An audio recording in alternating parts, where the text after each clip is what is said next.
विश्व कल्याणकारी, जगत नियंता, सर्वशक्तिमान निराकार परमपिता परमात्मा शिव के सभी प्रिय संतान, सम्मानित मंच, आदरणीय सीता दीदी जी, सम्मानित अमरावती शहर के एवं आसपास के भाइयों और बहनों, बच्चों, आज की इस सुंदर संध्या में आप सभी यहाँ उपस्थित हुए बहुत महत्वपूर्ण विषय को सुनने के लिए। खुशियों का पासवर्ड कहीं गुम हो गया है और हर कोई उसकी तलाश में है। कई बार कई लोग कहते हैं छोटी छोटी खुशियां हैं हमारी, लेकिन उन छोटी छोटी खुशियों को भी कभी कभी नजर लग जाती है और इसलिए चाहना होते हुए भी खुशी का अनुभव नहीं हो पाता है। आज मैं अगर आपको ये बात कहूं कि खुशी तो आपके जीवन में आना चाहती है, लेकिन आप उन्हें अवसर ही कहाँ देते हैं। खुशी इंतजार कर रही है कि मेरे मालिक मेरा आवाहन करे, मैं सेवा के लिए तैयार हूँ, उनके जीवन को खुशियों से भरने के लिए तैयार हूँ, लेकिन मुझे जीवन में आने का अवसर ही नहीं दे रहे हैं। क्या ऐसा है? आप चाहते हो खुशी आए आपके जीवन में? चाहते हो? तो खुशी कहती है कि मुझे अवसर ही नहीं देते हैं आने का।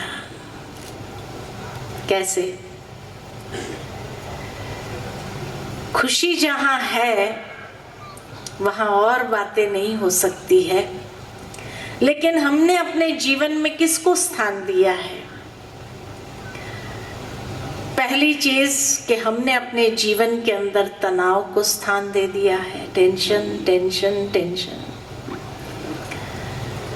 इतना टेंशन वाली लाइफ जीने की आदती हो गए हम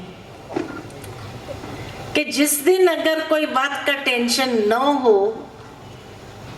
तो भी टेंशन हो जाता है। टेंशन है क्यों नहीं, है ना? अब टेंशन और खुशी का बनता नहीं है। या तो खुशी रहेगी या टेंशन रहेगा।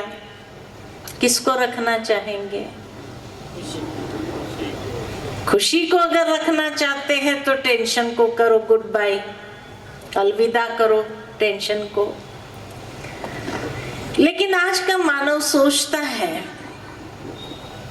कि टेंशन बिना लाइफ नहीं होती है, टेंशन तो होना ही चाहिए। कई कंपनीज में कार्य करने वाले एम्प्लॉय कहते हैं, अरे टेंशन होगा तो पीक परफॉर्मेंस होगी, व्यक्ति के अंदर एक जोश आएगा कार्य करने का, इसलिए टेंशन तो होना ही चाहिए। अब बताओ, जहां हमने चुनाव ही टेंशन का किया है, स्ट्रेस का किया है, तो खुशी और उसकी तो बनती नहीं है। या तो खुशी रहेगी या टेंशन रहेगा। चुनाव हमारा है, हम किसको जीवन में स्थान देना चाहते हैं। दूसरा हमने स्थान दिया है किसको? भय को। टेंशन के साथ एक भय आज ऐसा जीवन में प्रवेश हो गया है। छोटे छोटे बच्चों को एक पेपर एग्जाम आती है, उसका फियर। दुनिया में कोई इंसान ऐसा नहीं है जो ये कहे कि मेरे जीवन में कोई भय नहीं है। किसी को फियर ऑफ फेलियर है, तो किसी को फियर ऑफ क्रिटिसिज्म है कि कोई हमारी ग्लानि न कर दे, निंदा न करे, कहीं हम असफल न हो जाए। हर इंसान को भय है और भय में जी रहा है। तभी तो कहा जाता है कि कोरोना काल में एक्चुअल कोरोना से लोग कम मरे, अधिकतर जो लोग मरे वो भय से मरे। अब जहां भय है तो भय और खुशी की भी बनती नहीं है। 36 का आंकड़ा है। किसको स्थान देना चाहते हैं, भय को या खुशी को? क्या कहेंगे? अगर खुशी को स्थान देना चाहते तो भय को करे अलविदा, उसको गुड बाय करो। और तीसरा हमने स्थान दे दिया है किसको? किसको स्थान दे दिया है? तीसरा हमें स्थान दे दिया है क्रोध को, आवेश को। छोटी छोटी बातों में भी आज लोगों को गुस्सा आ जाता है। कहते भी कई बार कई लोग, पहले मुझे इतना गुस्सा नहीं आता था, आजकल बहुत गुस्सा आता है। अब गुस्से की और खुशी की भी बनती नहीं है। किसको स्थान देना चाहते हैं?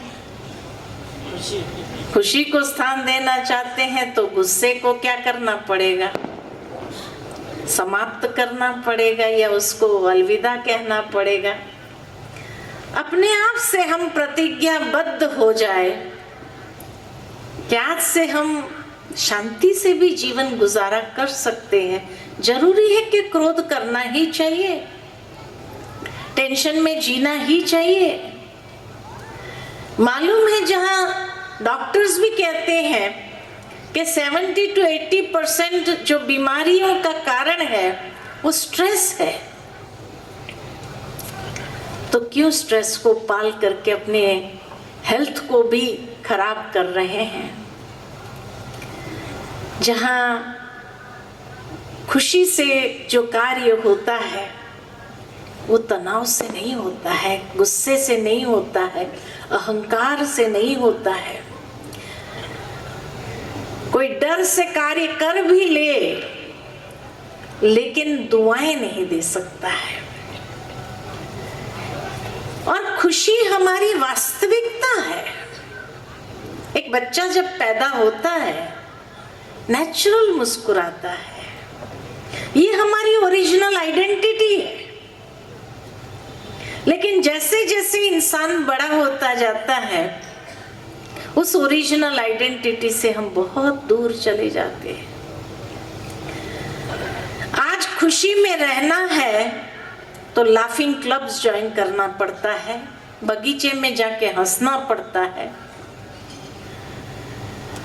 और बगीचे में हंसकर आए और घर में वही टाइट चेहरा लेकर के चल रहे हैं। घर में अगर मुस्कुरा भी दिए ना तो सबसे पहले तो घर वाले पूछते हैं क्या बात है, आज इतना मुस्कुरा कैसे रहे हैं। और मान लो कि हम अपनी खुशी का रहस्य बताना नहीं चाहते हैं और कह दिया बस ऐसे ही, क्यों खुश नहीं रह सकते, तो घर वाले क्या कहेंगे? अब ठीक हो ना? How can you smile without a reason? आप जीवन के अंदर बिना वजह मुस्कुरा कैसे सकते हो? या तो आप नॉर्मल नहीं है। ये आज की परिभाषा हो गई कि इंसान खुश रहना चाहता है लेकिन एक डर है कहीं लोगों ने मुझे एबनॉर्मल ना कह दिया तो। अब बताओ कि जब ऐसी उल्टी दुनिया हो जाए और वहां फिर भी हम पासवर्ड ढूंढ रहे हैं खुशी का, पासवर्ड दे भी दूं मैं आपको, तो क्या खुशी में रह पाएंगे? आज अगर ऑफिस में व्यक्ति जाता है मुस्कुराता हुआ चेहरा लेकर के, तो वहां कार्य क्षेत्र पर लोग आश्चर्यचकित हो जाते हैं, क्या बात है, आज सर बहुत खुश है, जो काम करवाना है करवा लो, छुट्टी पास करवानी है जो करवाना है करवा लो। आज बंदा खुश है, कर देगा। लोग एडवांटेज लेना चाहते हैं, इसलिए भी व्यक्ति टाइट होकर के चलता है।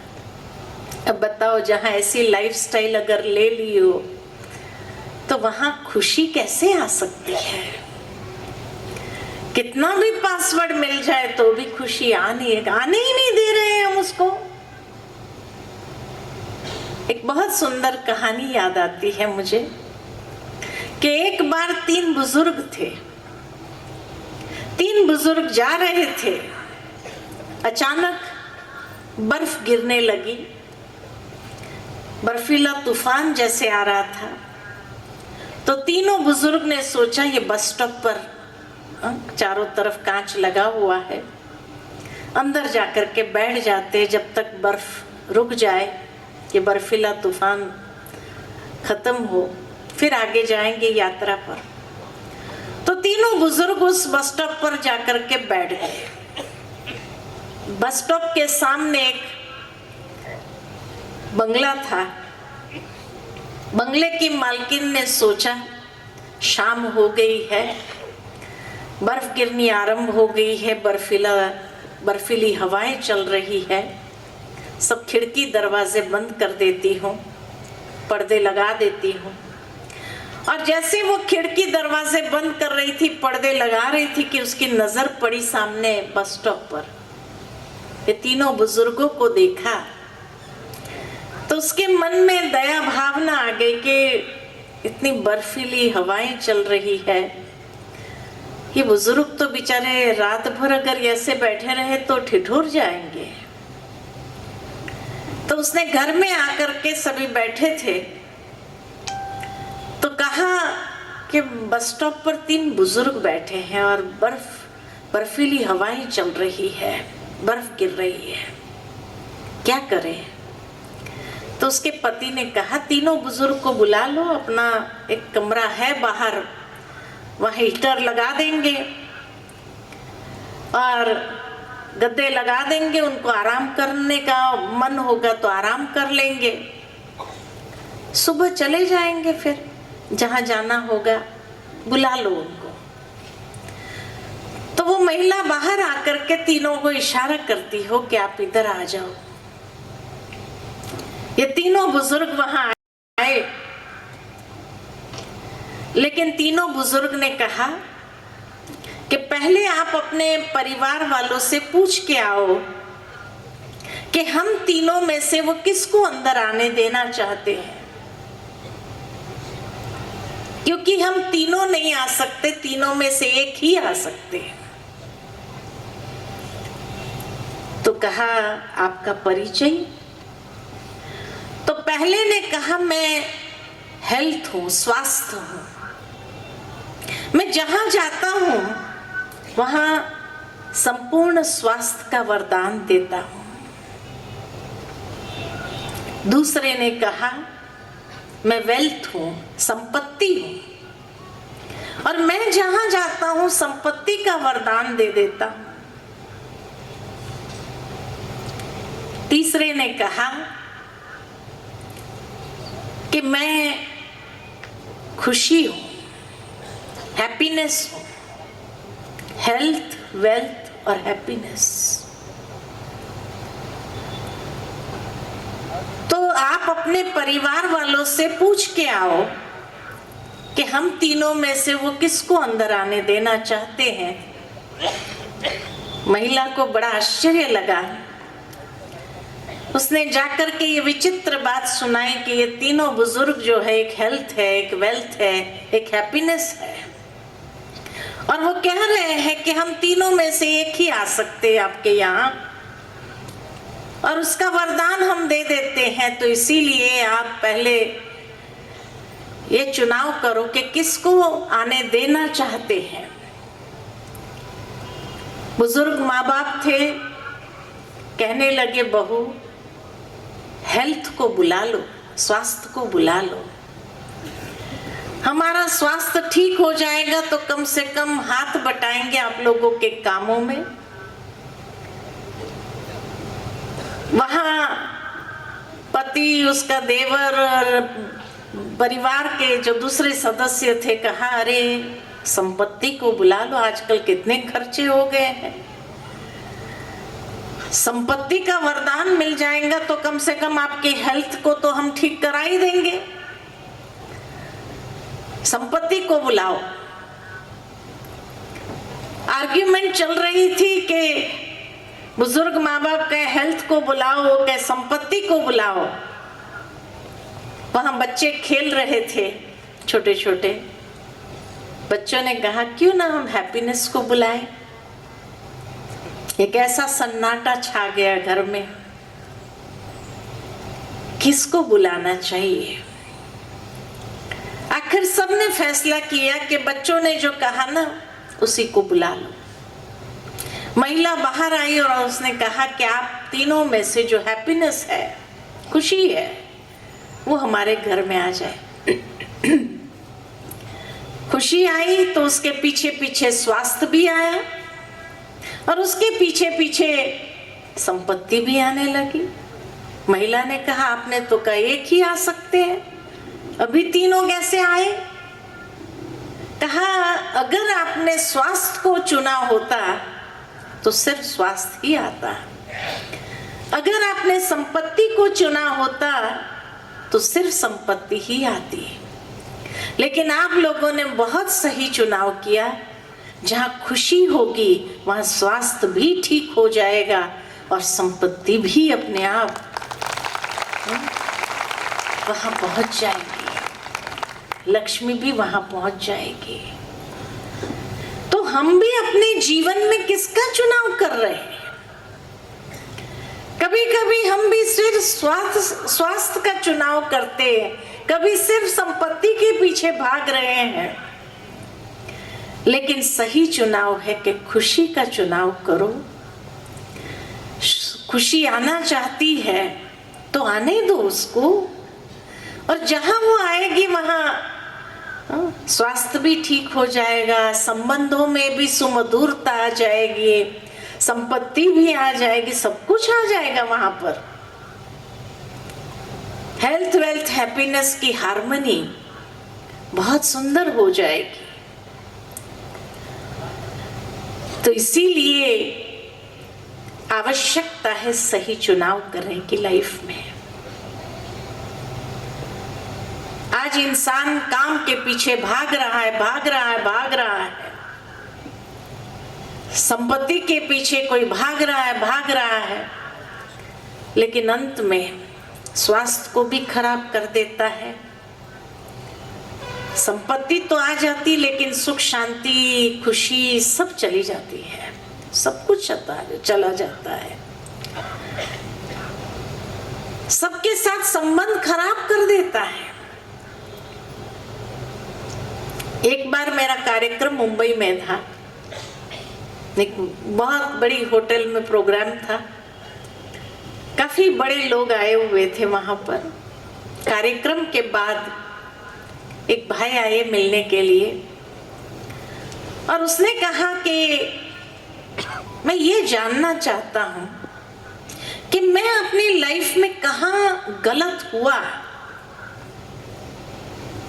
मैं एक बहुत बड़ा बिजनेसमैन हूं, मेरा देश विदेश में इतना बड़ा बिजनेस कारोबार चल रहा है,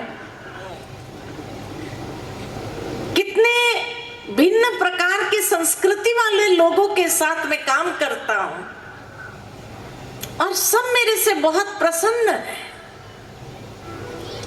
लेकिन फिर भी मैं कहां गलत हुआ जो 3 बार डिवोर्स हो चुका। तीनों पत्नी कोई भी मेरे साथ रहना नहीं चाहती है, तीनों मेरे से अलग हो गई, बच्चे भी कोई मेरे साथ रहना नहीं चाहते हैं और आज मैं अकेला हो गया। इतनी संपत्ति होने के बावजूद भी मैं एकदम अकेला हूं। कहां मैं गलत हुआ? जहां देश विदेश के लोगों के साथ अगर मैं कारोबार कर सकता हूं, वो लोग मुझसे दूर नहीं गए तो ये लोग कैसे मेरे से दूर चले गए। और मैं बहुत सक्सेसफुल हूं बिजनेस में। मुझे विचार आया क्या इसको सक्सेसफुल कहेंगे, सफल इंसान कहेंगे? हो सकता है बिजनेस में वो सफल हुआ हो, लेकिन जहां कोई संबंध उसके साथ में नहीं रहा, कोई बच्चे नहीं रहे, आज वो अकेला है अपने जीवन में, क्या उसको सफल कहेंगे? तो जीवन के अंदर आवश्यकता किस चीज की है? सबसे ज्यादा आवश्यकता हमें खुशी की है। खुश रहना चाहते हैं, खुश नसीबी चाहते हैं। कहा भी जाता है खुशी जैसी खुराक नहीं और गम जैसा मर्ज नहीं। जब गम जैसा मर्ज नहीं तो भी आज लोगों ने गम को पाल रखा है और खुशी को आने नहीं देना चाहते। जीवन में खुशी का पासवर्ड कुछ सिद्धांतों को समझने से होगा। यूनिवर्सल लॉज को हो या इस संसार के लॉज को हो, उसको समझने से सहजता से खुशी को हासिल कर सकते हैं। सबसे पहला जो एक यूनिवर्सल लॉ है वह है you are what you think. जैसा सोचोगे वैसा बनोगे। आप वही हो जो सोच रहे हो। तो सोच की क्वालिटी कैसी है उसको देखना है कि मेरे सोच की क्वालिटी पॉजिटिव है, नेगेटिव है, वेस्ट है, व्यर्थ विचार चलते रहते हैं, कौन सी क्वालिटी है? क्योंकि अगर नेगेटिव सोच चला रहे हैं जिसके कारण आज दुनिया के अंदर डिप्रेशन के केसेस बढ़ते जा रहे हैं, भारत में भी कितने डिप्रेशन के केसेस बढ़ते जा रहे हैं। आज से 50 साल पूर्व अगर पीछे चले जाए, कितने साइकेट्रिस्ट थे सारे महाराष्ट्र में, शायद बम्बई में होंगे एक दो, लेकिन आज साइकेट्रिस्ट का धंधा बहुत अच्छा चल रहा है। क्यों? इतने डिप्रेशन के लोग बढ़ते जा रहे हैं। तो इसलिए कहा कि सोच, कहा जाता है ना, सोच को बदलो सितारे बदल जाएंगे। एक विचार व्यक्ति के भाग्य को बदलता है। बहुत सुंदर एक कहानी याद आती है कि एक बार एक कुम्हार था, कुछ माटी लेके आया और सोचा इसकी चिलम बनाता। माटी को रौंदने लगा। उतने में उसकी पत्नी ने आकर के पूछा, क्या कर रहे हो? तो कुम्हार ने कहा, चिलम बना रहा हूं। तो पत्नी ने कहा, अरे चिलम क्यों बनाते हो? गर्मी के दिन शुरू हो गए हैं, सुराही बनाओ, कम से कम लोगों को शीतल जल तो मिलेगा। इतना बोल करके वो पत्नी अंदर चली गई घर में। कुम्हार सोचने लगा, बात तो ये ठीक कर रही है, गर्मी के दिन आरंभ हो गए हैं, सुराही बनानी चाहिए। फिर माटी को रौंदने लगा तो माटी से आवाज आया, अरे कुम्हार क्या कर रहा है? कुम्हार ने कहा, सुराही बना रहा हूं। माटी ने कहा, तू तो चिलम बना रहा था। का सोचा तो था चिलम बनाओ, लेकिन अब विचार बदल गया। माटी कहती है, तेरा तो विचार बदला, मेरी तो तकदीर ही बदल गई। चिलम बनाता था तो खुद भी जलता था, दूसरों को भी जलाता था, और अब जब सुराही बना रहा है तो खुद भी शीतल रहूंगी, सबको शीतलता प्रदान करो। एक सोच कैसे तकदीर को बदलता है। तो पहला सिद्धांत जीवन के लिए है कि अपनी सोच को देखो, अपनी सोच की क्वालिटी क्या है, पॉजिटिव है, नेगेटिव है, व्यर्थ विचार चल रहे हैं क्या, कौन सी क्वालिटी के विचार चल रहे हैं। तो ये पहला सिद्धांत है, जैसा सोचोगे वैसा बनोगे। दूसरा सिद्धांत है, ये भी एक पासवर्ड का काम करता है, जो देंगे वही वापस आएगा। जो देंगे दूसरे को वही वापस आएगा। What you give you get, ये भी एक सिद्धांत है यूनिवर्स का। आप किसी को सहयोग दो, आपको भी सहयोग मिलेगा। आप किसी को सम्मान दो, सम्मान मिलेगा। आप किसी को खुशी दो, खुशी मिलेगी। आप किसी को गाली दो, गाली मिलेगी। जो देंगे वही मिलेगा। हम क्या दे रहे हैं? इस संसार में हर चीज दे रही है। प्रकृति के पांचों तत्व दे रहे हैं, इसीलिए तो उनको देवता कहा गया। सूर्य देवता, वायु देवता, अग्नि देवता, सबको देवता का, इंद्र देवता दे रहे हैं। इतना नहीं, वृक्ष भी दे रहे हैं, नदियां दे रही है। किसी कवि ने बहुत सुंदर ये गीत की लाइन लिखी, नदी न पिए अपना जल, पेड़ न खाए अपना फल, है ही देने के लिए। एक पेड़ काटने वाला भी पेड़ की छांव में बैठकर भोजन करता है, आराम करता है। पेड़ ये नहीं कहता है तू मुझे काटने वाला है इसलिए मैं तुझे छांव नहीं दूंगा, मैं तुझे फल नहीं दूंगा, मैं तुझे आराम नहीं करने दूंगा, फिर भी वो करने देता है। इतना ही नहीं, लेकिन मनुष्य द्वारा बनी हुई चीज भी दे रही है।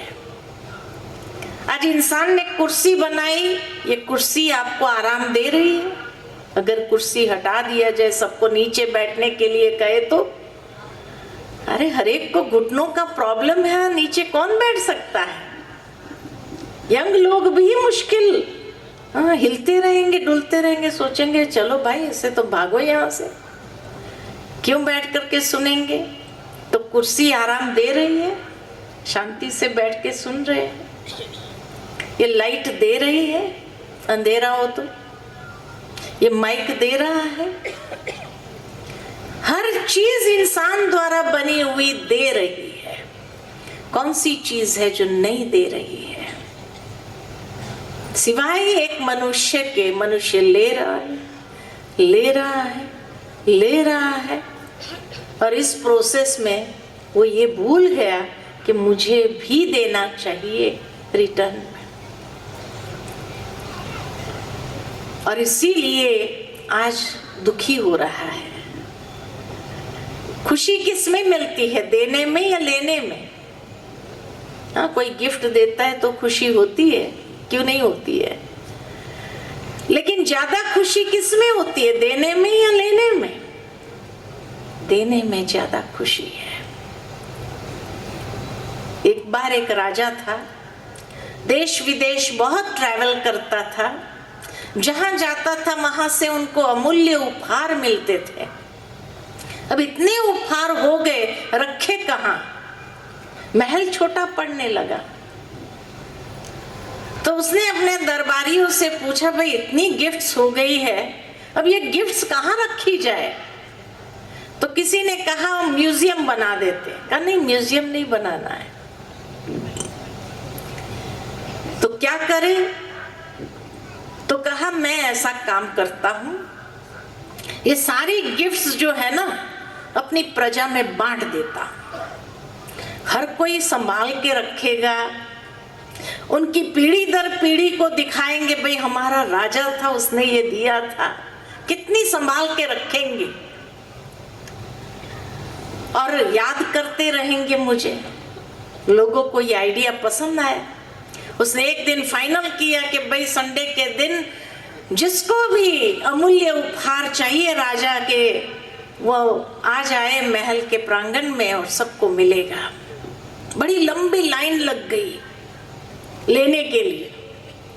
राजा जब आए तो उसने देखा कि इतनी लंबी लाइन लगी हुई है, क्या करे, देना आरंभ किया। अब जब देते हैं, राजा देने लगे, तो लेने वाला क्या करेगा? लेने वाला जो है वो कुछ न कुछ दुआएं देता था। लेने वाला जब राजा देता था तो लेने वाला कहता था, भगवान आपको सदा खुश रखे, भगवान आपको लंबी आयु दे, भगवान आपको सदा तंदुरुस्त रखे, आपके परिवार वाले सदा सुख समृद्धि में रहे। कुछ न कुछ दुआएं देते थे। अब दुआएं जिसको मिलती हो कैसी महसूसता होगी। तो उस समय राजा के चेहरे पर जो भाव आए, बड़ी प्रसन्नता, संतुष्टता का भाव था। तो उस लाइन में एक फकीर था। फकीर ने जब देखा राजा के चेहरे के भाव, उसने सोचा यही चीज तो मैं अनुभव करना चाहता हूं, जिसके लिए मैं फकीर बना। लेकिन आज तक ये आनंद का अनुभव नहीं कर पाया, ये प्रसन्नता का, ये संतुष्टि का अनुभव नहीं कर पाया मैं। आज रहस्य समझा कि देने से मिलता है। तो फकीर ने सोचा मैं क्या दूं, मेरे पास तो कुछ है ही नहीं देने का, जब मैं इस चीज को अनुभव कर सकूं। सोचते सोचते उसका नंबर आ गया। तो उसने पीछे वाले को कहा, आगे जाना चाहेंगे? अब कौन नहीं जाना चाहता आगे। तो वो आगे चले गए पीछे वाले, और आगे जाने समय उसको दुआएं, भगवान सदा आपको खुश रखे। उसको लगा ये तो बहुत अच्छी टेक्निक है, मुझे और कुछ देना ही नहीं है, अपना टर्न ही तो देना है। उसने उसके पीछे वाले, आप आगे जाएंगे, वो भी उसको दुआ देता गया, भगवान आपको सदा स्वस्थ रखे, खुश रखे, मौज में रखे। हर कोई देने लगा। उसके चेहरे पर भी वो भाव प्रसन्नता के, खुशी के, आनंद के, और वो वहां से बिना कुछ लिए ही चला गया। जब लाइन पूरी हो गई तो राजा ने अपने गुप्तचरों से कहा कि जरा नगर में घूम के तो आओ, लोग क्या बातें करते हैं, क्या उन्हें गिफ्ट्स पसंद भी आई, क्या कह रहे हैं, जरा सुन के आओ।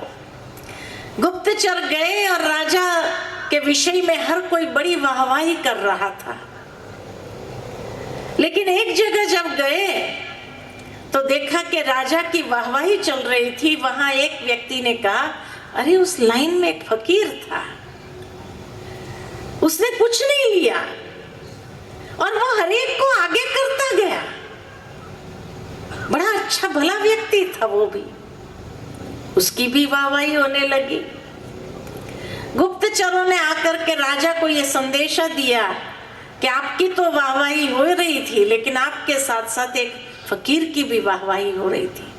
तो उसने क्या दिया? का उसने कुछ नहीं, बस टर्न आगे दे रहा था, सबको आगे कर रहा था, और उसने कुछ लिया भी नहीं। ऐसे बात कर रहे हैं लोग। राजा ने कहा उसको बुला के ले आओ। कहा वो तो किसने देखा, कौन था और कहाँ चला गया होगा, मालूम भी नहीं। राजा ने कहा ठीक है, तो अगले संडे में फिर से गिफ्ट्स बांटूंगा, फिर वो आएगा। दूसरे संडे फिर अनाउंसमेंट हुई, और गिफ्ट्स बांटेंगे, अमूल्य गिफ्ट्स बांटेंगे राजा, जिसको चाहिए वो फिर लाइन में लग जाए। फिर लाइन लग गई, फिर वो फकीर आ गया। जैसे राजा देने लगे, वो फकीर एक एक को आगे करने लगा। राजा की नजर पड़ी, राजा ने लाइन को रोक दी और फकीर को बुला, इधर आओ, जो चाहिए लेके जा, ये टर्न बांटने का काम नहीं कर। यहाँ मेरी वाहवाही के साथ तेरी वाहवाही भी इतनी ही हो रही है, जब तुम कुछ नहीं दे रहा है, खाली टर्न दे रहा है। फकीर ने कहा, मुझे कुछ नहीं चाहिए, मुझे जो चाहिए था वो तो मुझे मिल गया। कहा क्या चाहिए था? कहा जब आप बांटते थे ना, तो आपके चेहरे पर जो भाव था, जो आनंद था, मैं उसी चीज को अनुभव करना चाहता था, लेकिन मेरे पास तो कुछ था ही नहीं, मैं क्या देता था? इसलिए मैंने टर्न बांटने का काम किया और मुझे मिल गया, वो अनुभव मुझे मिल गया, मुझे और कुछ नहीं चाहिए। जीवन के अंदर चीज वस्तु ही देना चाहिए तो ही खुशी मिलेगी, ऐसा नहीं है। उसके अलावा भी बहुत कुछ दे सकते हैं। आप किसी को मोटिवेट कर सकते हो, आप किसी को शुभ भावनाएं दे सकते हो, आप किसी को दुआएं दे सकते हो, आप किसी को सहयोग दे सकते हो, किसी को सम्मान दे सकते, बहुत कुछ दे सकते हैं। दे करके तो देखो कि आपकी झोली में वापस क्या आ रहा है, और एक बार इसका टेस्ट लग गया ना, बस देना चालू कर देंगे, देते जाओ देते जाओ। ये खुशी का पासवर्ड है। अनुभव करके देखो, हम देना भूल गए हैं और लेने की प्रवृत्ति हमारी इतनी बढ़ गई है। चाहिए चाहिए कि चाहना, ये चाहिए वो चाहिए, ऐसा चाहिए वैसा चाहिए, ये चाहिए चाहिए चाहिए, इसी ने तो लोगों को दुखी कर दिया है। जब वो मिलता है तब तक तो ठीक, नहीं मिला तो क्या होता है? आप डिजाइनर ड्रेस लेकर के आए, कोई पार्टी में, कोई शादी में जाना है, पहन कर गए हैं और इंतजार कर रहे हैं कोई कहे ड्रेस कैसा है। अरे कोई बोल ही नहीं रहा है। जब नहीं बोल रहा है तो बड़ी अंदर उथल पुथल होने लगी। इतना महंगा डिजाइनर ड्रेस पहन के आए, कोई कॉम्प्लीमेंट भी नहीं दे रहा है कि बहुत अच्छा है, आपको जचता है, ये भी नहीं कह रहे हैं। आखिर पूछ ही लिया किसी को कैसा लग रहा है, सामने वाले ने कहा डिजाइनर लग रहा है, हाँ बहुत महंगा है। कहा, सामने वाले ने कहा कोई और कलर नहीं था, थोड़ा लाइट होता था ना तो और जचता था आपके ऊपर, ये थोड़ा है ना आपका डल कर रहा है। अब बताओ खुशी रहेगी या नहीं रहेगी? कब घर जाए? मतलब दूसरों के ओपिनियन पर तो हमारा जीवन चल रहा है, हमारा अपना चॉइस है, खुशी से हम लेकर आए और पहनने के बाद अगर किसी और ने कुछ और ओपिनियन मजाक मजाक में ही कह दिया कि देखे आज देखो कैसे चलता है ये, या कैसे उसको लगता है, और इतना कह दिया, कोई और कलर होता था तो बड़ा बड़ा जचते थे आप, इसमें थोड़ा डाउन लग रहा है। बस उसके बाद कब घर जाए, कब ये ड्रेस चेंज करे और कब उसको दोबारा पहनेंगे? कभी नहीं पहनेंगे, वो पड़ा रहेगा। दूसरों की ओपिनियन पर जिसका जीवन चलता हो उसका यही हाल होता है।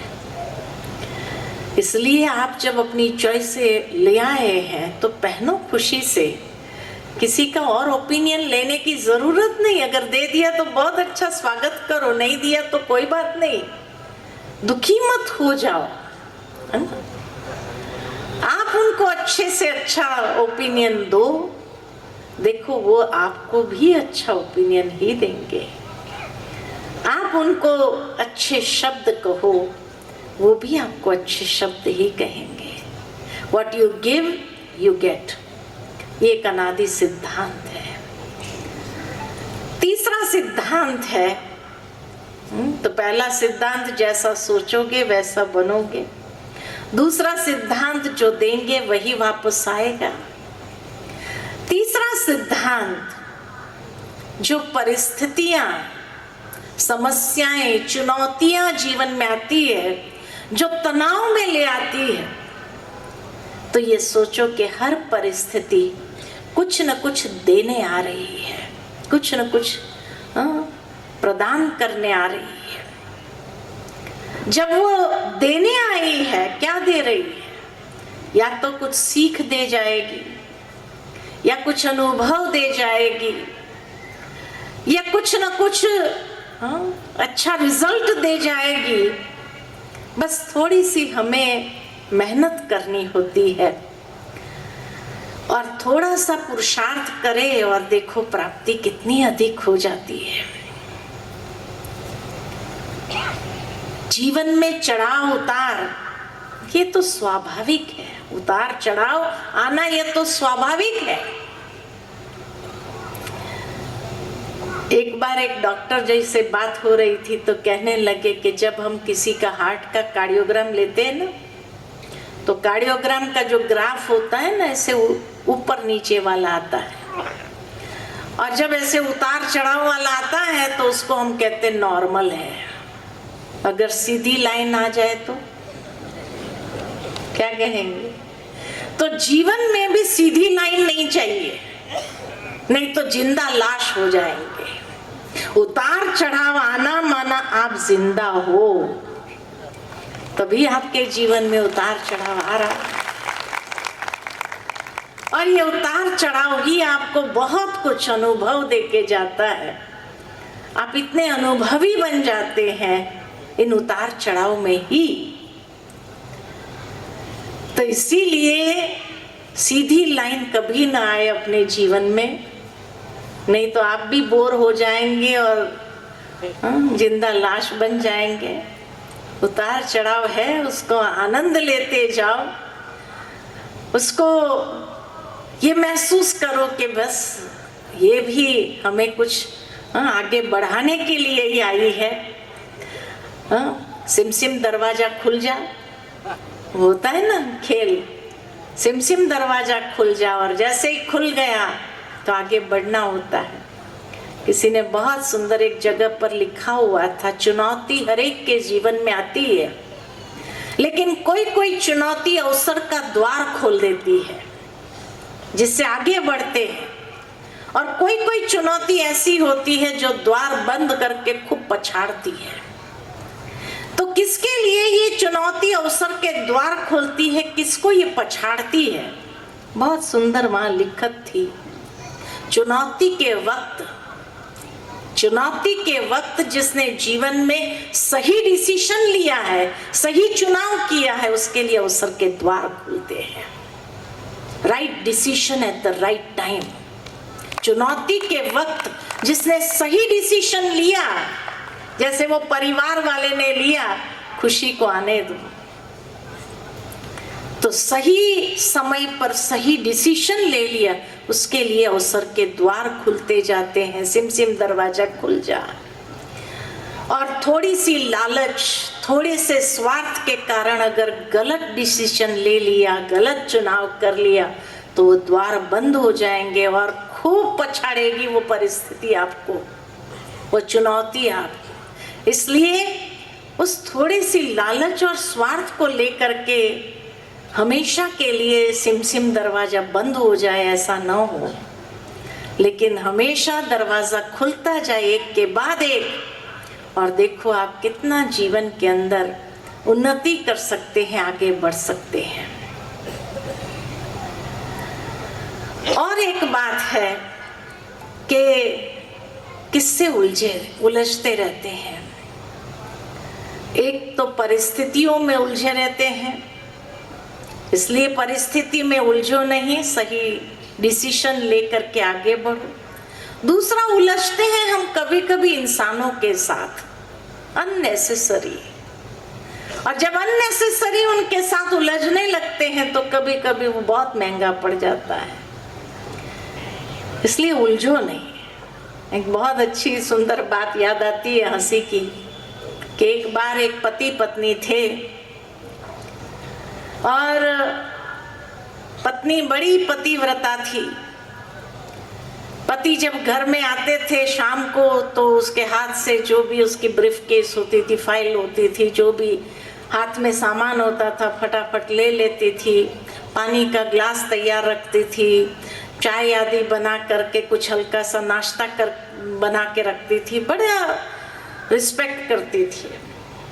लेकिन एक दिन ऐसा हुआ कि पतिदेव जब घर में आए तो पत्नी टीवी देखती रही और कुछ चबाती रही, खाती रही, सामान लेने भी नहीं आए। पतिदेव को बड़ा आश्चर्य हुआ कि क्या बात है आज।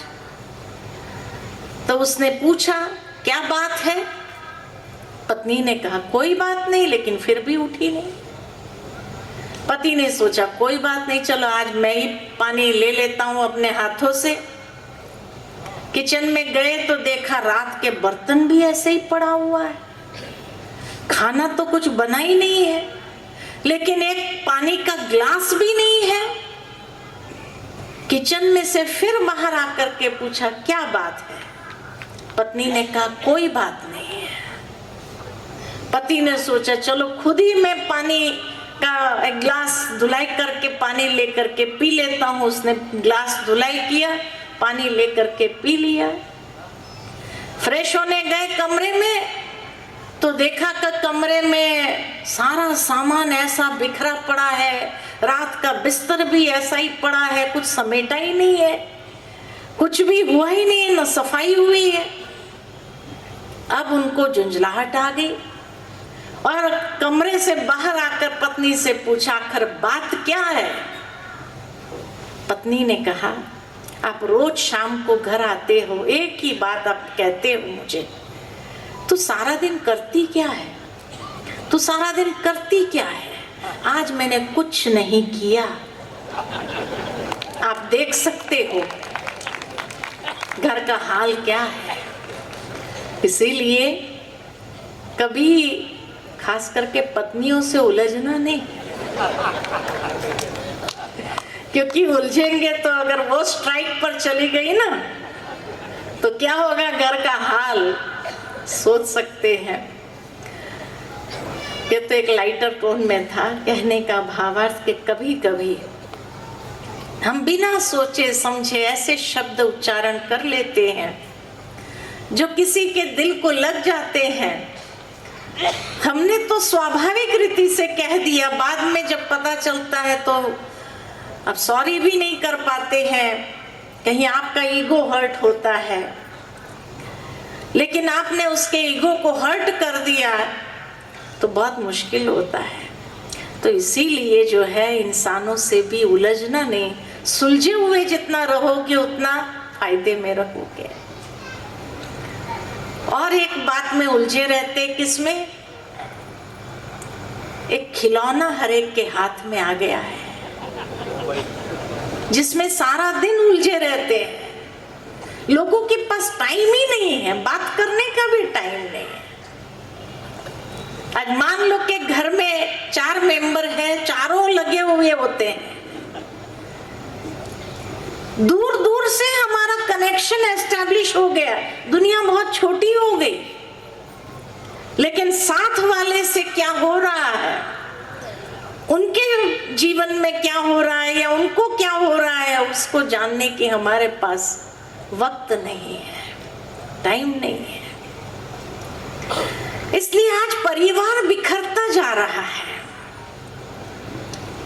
किस तरह सारा दिन उस मोबाइल में लगे रहते हैं, पता नहीं क्या उसमें मिल रहा है उनको, ऐसी कौन सी खुशी मिल गई है कि कई लोगों को आज फोन का भी इतना एडिक्शन हो गया है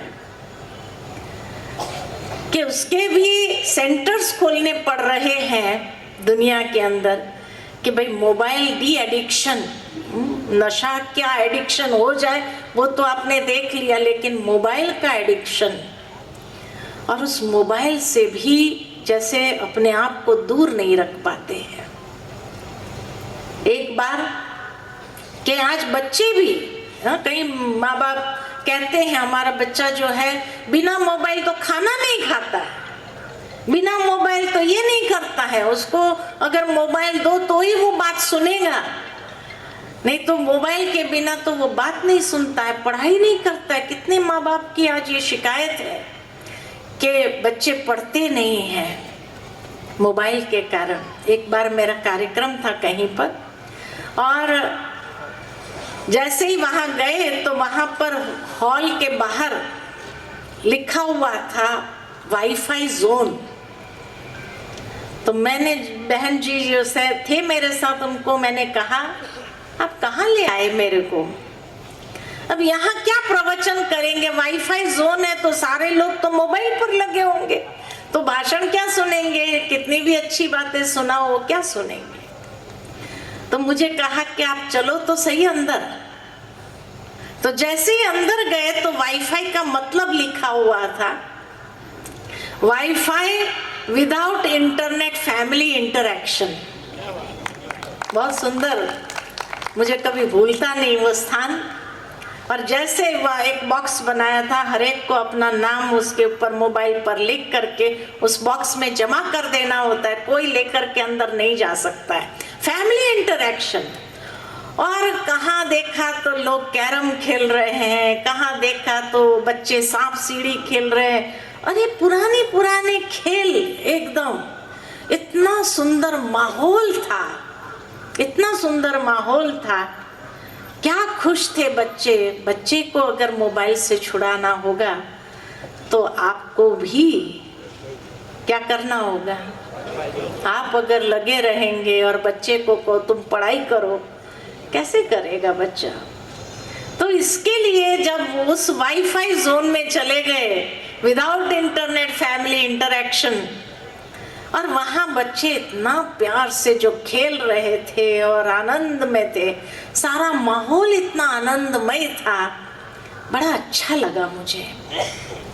भावार्थ ये कि जैसे भक्ति के अंदर सप्ताह में लोग उपवास करते हैं, है ना, कोई सोमवार करता है, कोई गुरुवार करता है, किस लिए, किस लिए करते, सुख शांति खुशी के लिए, या ईश्वर के आशीर्वाद प्राप्त करने के लिए। क्या ये हो सकता है कि सप्ताह में एक दिन हम मोबाइल का उपवास करें? कर सकते हैं? अरे अर्जेंट मैसेज होगा तो अड़ोसी पड़ोसी कहाँ भी लोग कांटेक्ट कर लेंगे आपको। इतना जरूरी नहीं है कि आज से 20 साल पहले जब मोबाइल नहीं थे तो हमारा जीवन नहीं चलता था क्या। आज मोबाइल की इतनी अधीनता हो गई जो हम एक दिन भी उसका उपवास करने के लिए तैयार नहीं। क्या समझते हैं अमरावती वाले उपवास कर सकते हैं हफ्ते में एक दिन खाली? देखो तो सही, एडिक्शन है या नहीं है? हाँ? कर सकते, जो कहते हैं हम कर सकते हैं, जरा हाथ तो खड़ा करो। एक दिन हफ्ते में उपवास मोबाइल का। क्यों आगे की लाइन नहीं कर सकती है क्या? माताएं नहीं कर सकती है? अपने बच्चों के लिए कर सकते हैं। वाह, मैं समझती हूँ अगर हफ्ते में एक दिन भी ये उपवास कर लेंगे ना तो बहुत बड़ा पुण्य मिल जाएगा, क्योंकि आपके पास टाइम ही टाइम होगा। आप अनुभव करके देखो कितना टाइम होगा आपके पास, क्या रचनात्मक कार्य आप कर सकेंगे उस दिन, और इतना अच्छा महसूस होगा। आपके परिवार वालों को कुछ अच्छा बना करके आप खिला सकेंगे, सब मिल करके बैठ करके प्यार से खाएंगे। एक दिन करके तो देखो, करके देखेंगे सभी, हाँ? तो जीवन में खुशियां ही खुशियां आने लगेगी। और यही पासवर्ड है, उपवास। उपवास यही पासवर्ड है। पासवर्ड में से पास ले लो, ये पास ही पासवर्ड है। बातें आएगी उसको पास करते चलो, पास करते चलो, हिम्मत से उमंग उत्साह के साथ पास करते चलो। पास होना ही है, ये दृढ़ संकल्प रखो कि हर बात में हमें नंबर 1 पास होना ही है। जीवन की हर परीक्षाओं में पास होना ही है। ये पास शब्द ही पासवर्ड है। पास होना है, पास करना है और परमात्मा के पास रहना है। अपने बुद्धि का योग उस परमात्मा के पास रख करके देखो कितने ये पास शब्द यही पासवर्ड है खुशी के लिए। और जब ये पासवर्ड को आप यूज करेंगे, जीवन के सिद्धांतों को समझा है उसको यूज करेंगे, अप्लाई करेंगे और वाईफाई जोन में अगर हफ्ते में 1 दिन भी रहेंगे, यही पासवर्ड है। देखो आपकी जिंदगी खुशियों से भर जाएंगी। इन्हीं शब्दों के साथ वाणी को विराम देती हूँ। ओम शांति।